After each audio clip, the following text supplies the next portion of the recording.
DD किसान, बदलते भारत की शान। डीडी किसान, बदलते भारत की शान।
अरे पिंकी, सुबह सुबह ये सब काम करने लग गई, मुझे करने देती। अरे रहने दो माँ, कुछ नहीं होगा माँ, हमेशा तो तुम ही करती हो, आज मैंने कर दिया, क्या बुरा किया। तुम सुबह सुबह पढ़ाई में मन न लगा कर ये सब घर के काम करोगी तो तुम्हारे भैया को कितना तकलीफ होगा। उसने मुझे बार बार कहा कि माँ मैं कुछ खास नहीं कर पाया, बहना से कहना वो मन लगा कर पढ़े, वो कुछ बनेगी तो मेरी मेहनत सफल होगी। तुम अगर नहीं पढ़ोगी तो क्या उसे तकलीफ नहीं होगा। तुम तो जानते ही हो वो हम दोनों के लिए कितना मेहनत कर रहा है।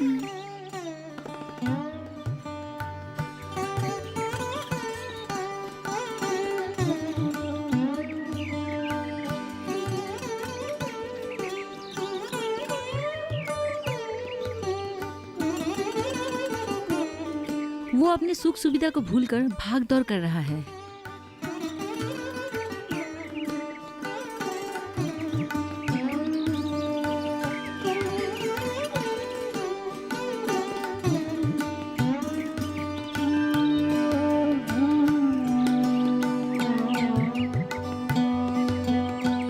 सुबह से शाम, शाम से सुबह तक काम कर रहा है।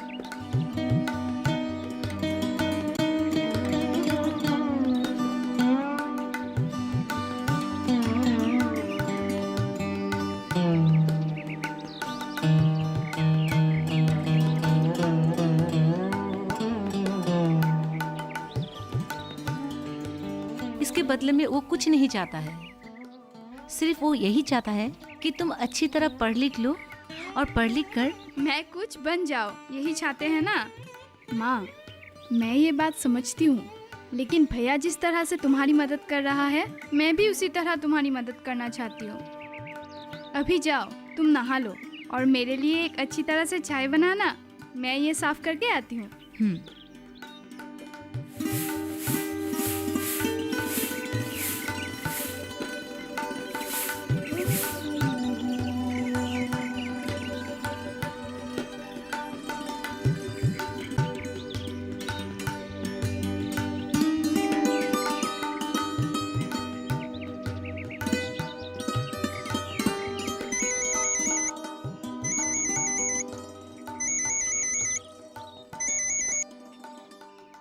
जी सर।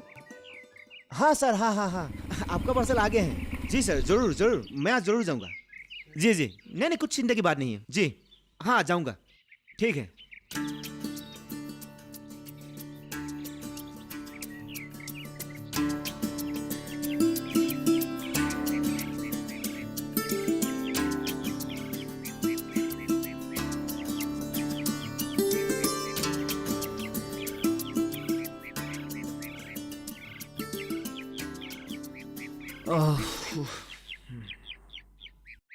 आ गए? आ गया। चावल के साथ आलू उबाल के रखा हूँ, खा लो। मैं आज जल्दी खा लिया। तुम कहीं जा रहे हो क्या? फिर यही इंटरव्यू। इसके सिवा मेरा जीवन में और नयापन क्या बचा है? हाँ, जीवन बहुत बड़ा शब्द है ये जीवन। हमारे लिए जीवन का मतलब ही अलग है। कुत्ते बिल्ली की तरह हो गया है हमारा जीवन। ऐसा मत सोचो दीपक, बुरा दिन हमेशा नहीं रहते। तुम तो कुछ कम कर ही रहे हो, इसीलिए तुम्हें चिंता कम है। चिंता कम है। दिन रात मेहनत करके जितना कमाता हूँ उससे मेरा ही गुजारा नहीं हो पाता, ऊपर से पूरे परिवार का खर्च उठाना पड़ता है। और तुम कह रहे हो मेरा चिंता कम है, और ऊपर से महाजन की धमकियां तो है ही। सचमुच किसी को भी चैन नहीं है। दोस्त तुम खा लेना, मैं निकलता हूँ। रुको रुको, ये तो बताओ इंटरव्यू किसका है? एक प्राइवेट कंपनी का। अच्छा काम है और वेतन भी ज़्यादा है, इसीलिए किस्मत आजमाना चाहता हूँ। मैं भी इंटरव्यू दे पाता तो बहुत अच्छा होता, तुम भी चलो मेरे साथ। मगर कुरियर का काम भी करना है ना। अरे मैनेजर को फ़ोन कर दो, अगर आज छुट्टी मिल जाए तो तुम मेरे साथ निकल सकते हो। क्या पता नौकरी ही मिल जाए। तुम सही बोल रही हो। हम्म।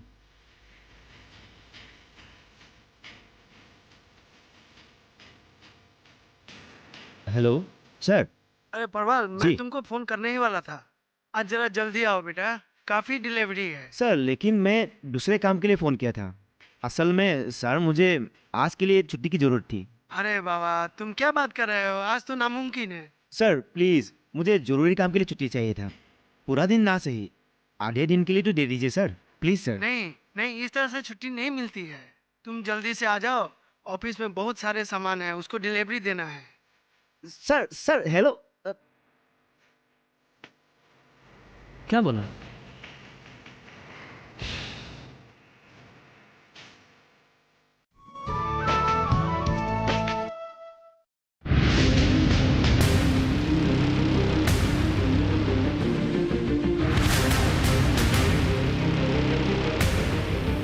जब तपती है धरती, सूरज उगलता है आग, ठंड में जब सर्दी जमा देती सबके हाल, सब छुप जाते अपने अपने घरों में, तब बाहर निकलता सिर्फ एक इंसान, भरने के लिए हम सबका पेट, खून को पसीने की तरह देता बहा, थक जाता, झुलस जाता, हो जाता बीमार, तब उसकी सेहत का ध्यान रखता सिर्फ डीडी किसान।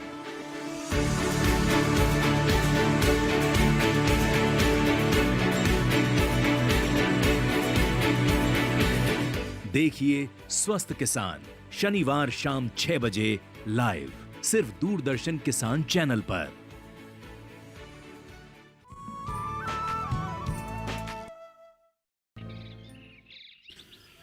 उफ, कृष्णा कृष्णा कृष्णा।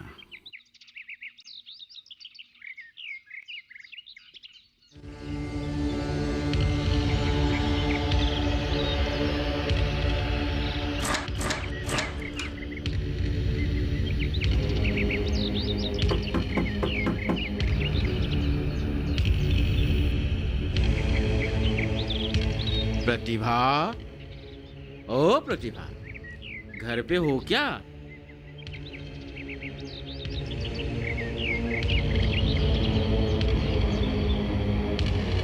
प्रतिभा, ओ प्रतिभा। ओह महाजन बाबू, आप आए हैं? आने का बिल्कुल ही मन नहीं था। इस जेठ महीने के भर दोपहर को घर से बाहर निकलने को किसको मन करेगा बोलो? मगर क्या करे, सारा भी तो नहीं है ना। मैं बंदी जो ठहरा। बंदी? हाँ, बंदी। महाजन बाबू, मैं समझ नहीं पा रही हूँ। जरा ठहरो। ये इस हिसाब के खाते ने मुझे बंदी बना के रखा है। ये देखो तो, तुम्हारे पति का लिया हुआ ये 50,000 रुपया बढ़ते बढ़ते बढ़ते बढ़ते कब 1,25,000 हो गया। मुझे तो कुछ पता ही नहीं चला। 1,25,000? हाँ, 1,25,000। लेकिन महाजन बाबू इतना सारा? वक्त भी तो बहुत हो चुका है ना। देखो प्रतिभा, तुम्हारे पति ने आज से 5 साल पहले मुझसे 50,000 लिए थे। और वोट भी तो इतना हो चुका है ना, तुम कैसे कह सकते हो कि ज्यादा है? जानती हूँ महाजन बाबू, उन्होंने 5 साल पहले आपसे कर्ज लिया था, लेकिन उनके गुजर जाने के बाद ये 3 साल हम लोगों ने कैसे गुजारे आप समझने की कोशिश नहीं कर रहे हैं। आपसे लिए सारे पैसे उनके इलाज में ही खर्च हो गए, फिर भी हम उन्हें बचा नहीं पाए। 2 साल तक बीमार रहकर वो हमें छोड़कर चले गए। वो तो दुनिया से चले गए, मगर हमें घूट घूट कर जीना पड़ रहा है। सुना है तुम्हारा बेटा शहर में नौकरी कर रहा है, क्या वो अपने बाप का कर्ज चुका नहीं सकता?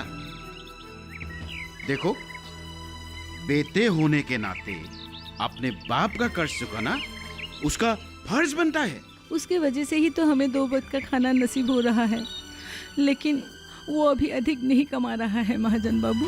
देखो प्रतीक, मैं और इंतजार नहीं कर सकता हूँ। मैं तुम्हें सिर्फ 2 महीने के वक्त देता हूँ। इस 2 महीने में तुम मूल और सूद मिलाकर मुझे 1.5 लाख रुपया दे के आना। अगर मुझे मेरा पैसा नहीं मिला तो तुम लोगों को ये घर बार छोड़कर कहीं और जाके रहना पड़ेगा। लेकिन हम अपना घर छोड़कर कहाँ जाएंगे? वो तो मुझे पता नहीं, जरूरत पड़ने पर तुम जहन्नुम चले जाना। मुझे तो बस मेरा रुपया चाहिए, नहीं तो तुम्हारे ये जमीन पर मेरा अधिकार होगा। ठीक है, मैं चलता हूँ। याद रखना प्रतिभा, सिर्फ 2 महीने। कृष्णा।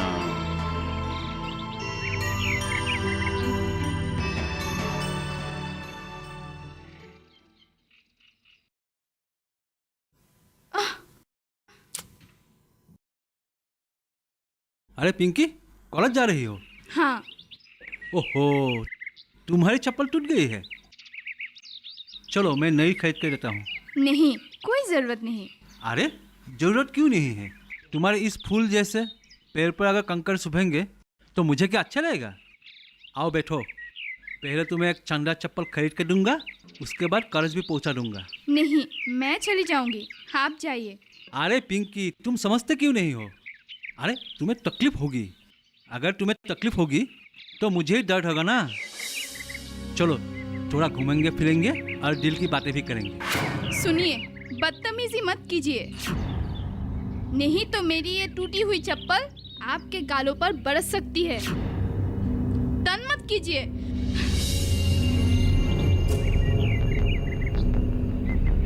तंग नहीं कर रहा हूँ, तुमको क्या मालूम मैं तुम्हें कितना प्यार करता हूँ, कितना चाहता हूँ।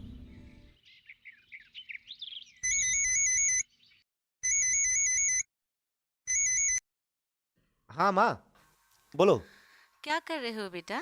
माँ, मैं दफ्तर जाने के लिए तैयार हो रहा हूँ। तुम कैसी हो? ठीक हूँ बेटा। महाजन आज फिर आया था कर्ज का पैसा मांगने।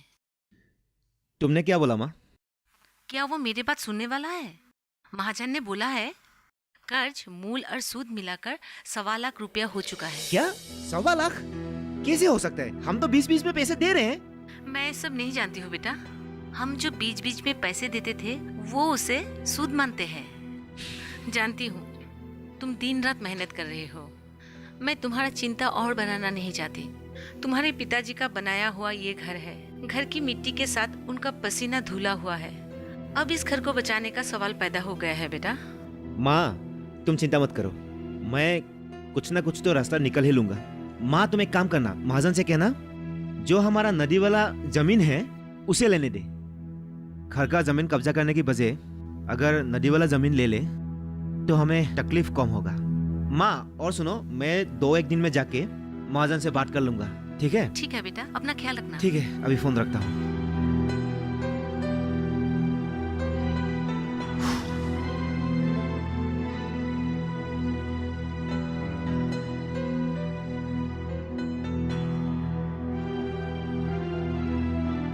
अरे पपाल, अरे उपकुलदा, आइए आइए, कैसे बैठिए। हो? ठीक हो, बोलिए। मुझे तुम्हारी एक मदद की जरूरत है। मदद? कैसी मदद? उपकुलदा, आपको मैं क्या मदद कर सकता हूँ? तुम ही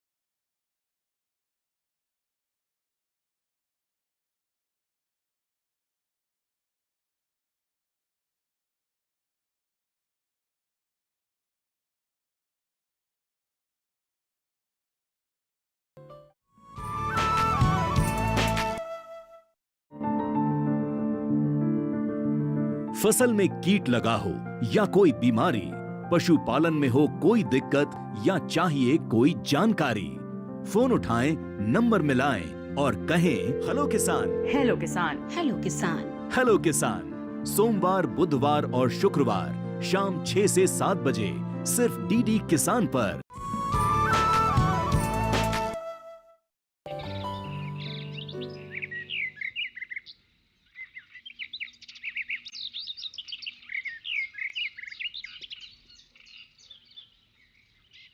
क्या बात है बेटा? कुछ परेशान देख रहा हूँ। किसी ने कुछ कह दिया क्या? नहीं पिताजी, किसी ने कुछ नहीं कहा, लेकिन आप गए थे कहाँ? हाँ, मैं वो प्रतिभा का घर गया था। क्यों? उसका मर्द ने मुझसे 50,000 रुपया कर्ज लिया था, जो सूद मिलाकर आज 1.25 लाख रुपया हो गया। यही पूछने गया था कि मेरा पैसा कब लौटाएगा। क्या जवाब दिया? क्या कह सकते हैं, मैंने उन्हें 2 महीने का वक्त दिया है। पिताजी, मैं एक बात सोच रहा हूँ। कैसी बात?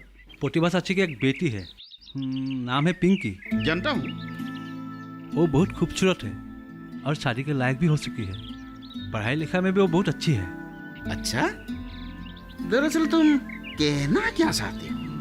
पिताजी, पढ़ने के बाद उससे अच्छी नौकरी भी मिल जाएगी। तो पिताजी, आप मानो या ना मानो, मेरा भी उम्र शादी के लायक हो चुका है। बेटा, तुम्हें जो कहना है सीधे सीधे को।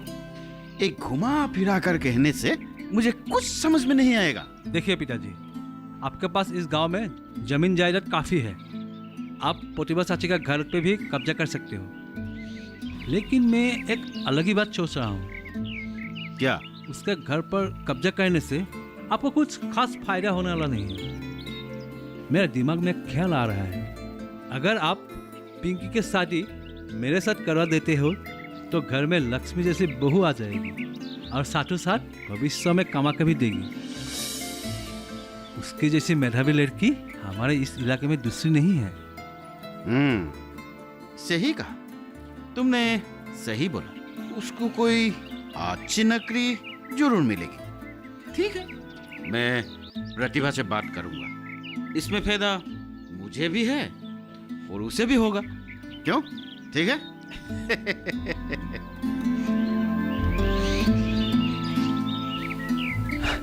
मुझे भी है पिताजी, मैं उसे बहुत चाहता हूँ।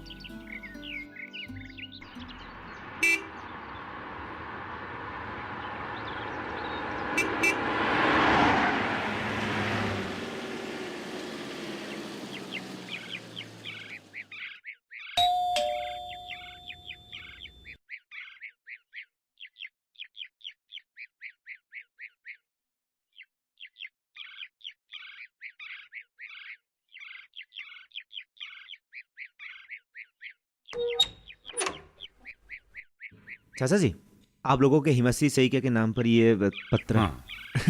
चलिए। ठहरो, तुम सवेरे पेपर देने आते हो ना? हाँ। क्या तुम्हें डाकघर की नौकरी मिल गई है? नहीं नहीं नहीं, मैं एक कुरियर सर्विस में नौकरी करता हूँ। आप लोगों के डाकघर का जो डकिया है वो मेरा जान पहचान का है। अच्छा अच्छा। उसका एक जरूरी काम चलते वो आ नहीं पाया, इसलिए मुझे ही देने को कहा। ठीक है, मुझे अभी बहुत डिलीवरी करना है। अच्छा ठीक है, चलते। जाओ।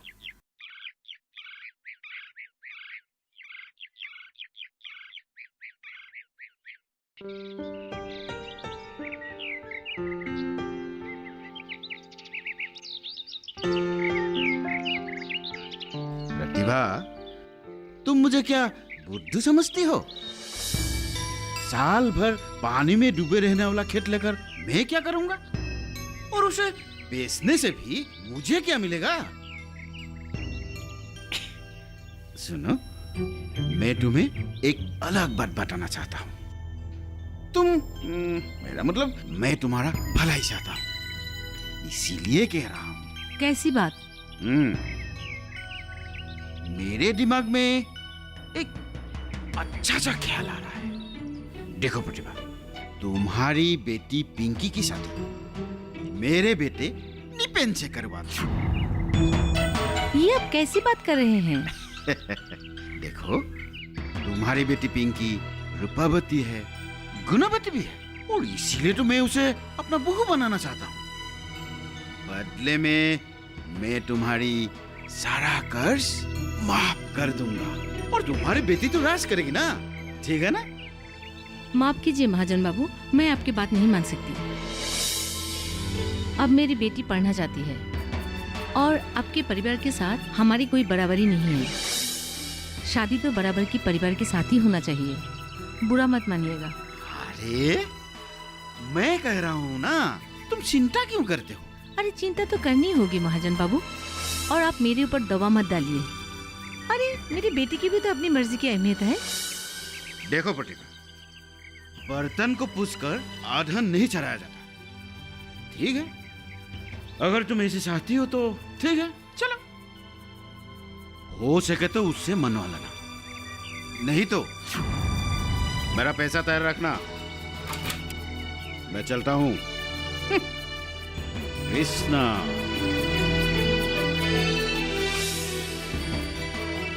मुझे बहुत चिंता हो रही थी, लेकिन अब तुम्हें नौकरी मिल गई है तो मैं बेफिक्र हो गया हूँ।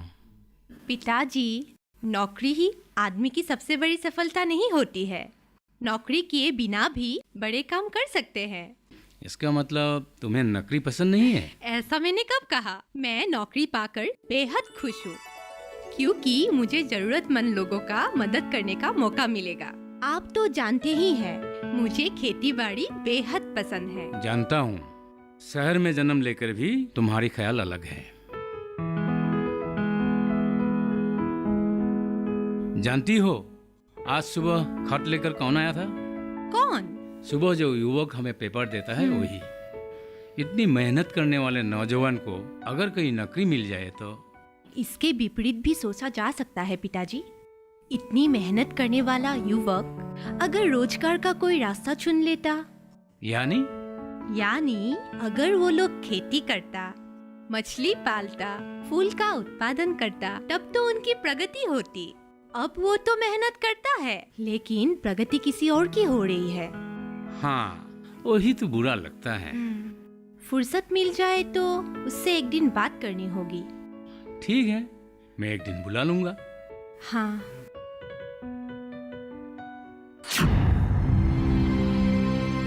ये सब क्या कह रही हो माँ? मैं उस लंपट बदतमीज से शादी करूंगी? नहीं माँ, जरूरत पड़ने पर मैं उम्र भर कुंवारी रह सकती हूँ, लेकिन उससे कभी शादी नहीं कर सकती। मैंने कब कहा उससे शादी करो? मैंने तो सिर्फ महाजन की बातें दोहराई है। क्या बताओ बेटी, गरीब का दुख कभी दूर नहीं होती। ऐसे दिल मत दुखाओ माँ, जरूर कोई रास्ता निकलेगा। दिल नहीं दुखा रही हूँ बेटी, लेकिन सोचती हूँ हमारी किस्मत क्यों ऐसे लिखी गई है। चारों तरफ अंधेरा ही अंधेरा नजर आता है। माँ, रात के बाद ही सुबह होती है, धीरज रखो। शायद भगवान हमारे धीरज की परीक्षा ले रही हो।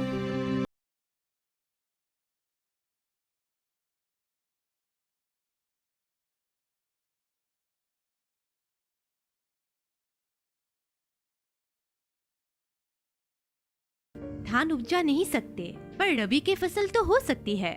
यानी गर्मियों में साग सब्जी उपजा कर तुम स्वावलंबी बन सकते हो। मैं आज तुमसे पैसे मांगने नहीं आया हूँ, अपने पाप का प्रायश्चित करने आया हूँ।